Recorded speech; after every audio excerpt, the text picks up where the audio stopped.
Sir एक तक्रार प्राप्त आहे काही तुम्ही राहायच्या यायच्या आधी या बंगल्याबद्दल काही साहित्य गेलेलं आहे, चोरीला गेलंय, कोण घेऊन गेलंय, काय सगळं तक्रार? नाही बघा, मी स्पष्ट सांगतो, 2 महिन्यापूर्वी आयुक्त तिथून गेले राजेंद्र भोसले साहेब, आणि असं कुठलाही माहिती जे काही असं एस्टॅब्लिश्ड इन्फॉर्मेशन नाही आहे, एक्झॅक्टली काय माहिती आहे कोणाला म्हणजे बरोबर हे नाही आहे, त्या आधारे त्यांना इनडायरेक्टली बदनाम करणे हे चुकीचं आहे. बिकॉज मी तुम्हाला एक गोष्टी सांगतो, या बंगल्याला काय होता आम्हाला काहीच माहिती नाही. आम्ही जेव्हा इथे आलो, आमच्याकडे भरपूर साहित्य होतं, कारण मी 9 वर्ष राहिलेलं आहे जिल्हाधिकारी म्हणून. तसंच दिल्लीमध्ये आमच्याकडे इतकं सामान आहे की हे सगळे हे आमच्या घरामध्ये झाला सेट.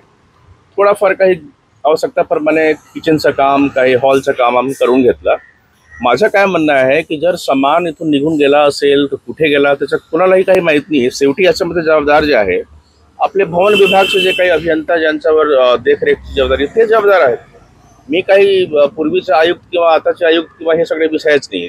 ज्या माणसावर या भवनाची जबाबदारी आहे त्याच्या मेंटेनन्सची, त्यांना सांगायला पाहिजे ना की आपण किती सामान आणले होते, त्याचं रेकॉर्ड कुठे आहे, ते कुठे गेला, हाच विषय आहे. आणि त्याच्या चौकशी मी करतो आता बरोबर. सीसीटीव्ही पण आपल्या इथे लागलेले आहेत, मग त्याच्यामध्ये ते नाही ठीक आहे ना, मी त्याच्या एक चौकशी करून नक्कीच माहिती देतो. पण विद्युत विभागाने जे आहे ते इतर साहित्य आणि इतर साहित्यासाठी 20 लाखाची निविदाची प्रक्रिया सुरू केली. निविदाची प्रक्रिया असं साहित्य नवीन ऐका ना, नवीन आता मी जेव्हा जॉईन झालो असा कुठलाही असा सामान घेतला नाही ज्यासाठी निविदाची गरज आहे. आणि 20 लाखचं निविदा ते मी विचारतो नेमके काय त्यांनी 20 लाखचं सामान घेतला.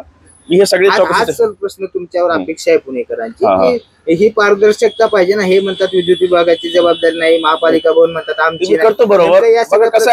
कसं आहे इथे आपल्या प्रशासकीय कामकाजमध्ये बरेच ठिकाणी प्रॉब्लेम्स आहे. हा पण एक नवीनच प्रॉब्लेम समोर आला, ते मी करतो बरोबर.